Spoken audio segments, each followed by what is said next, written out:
આપણા સુરત શહેરની જનતાને જણાવવાનું કે રોજ સવારે આટલું એક અદ્ભુત દ્રશ્ય આપણે કુદરતે આપેલું છે.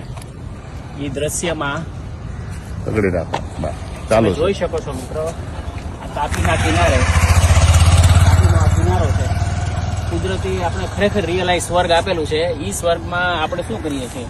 આ દારૂની બોટલ, આ નશો, ગાંજો, ખુલ્લેઆમ ડ્રગ્સ, આ દારૂની બોટલ જુઓ. રાત્રે મિત્રો આપણે શું કરી રહ્યા છીએ અને શું થશે ભવિષ્યમાં? આ કચરો જુઓ, પર ડે આટલો કચરો નીકળે છે ડેઈલી. અમારું ગ્રુપ, અમારું જે આ ગ્રુપ મોર્નિંગ વોકમાં જે ચાલવાવાળું છે એ ડેઈલી એટલો કચરો ઉચકે છે, ડેઈલી. હવે ખબર નથી કે પ્રશાસન આ બાબતે શું આગળ પ્રોસિજર કરશે અને આમાંથી શું પગલાં લઈ શકાય, અથવા આપણે આમ જનતા ક્યારે સુધરશું? જરૂર મિત્રો નોંધ લેશો તમે.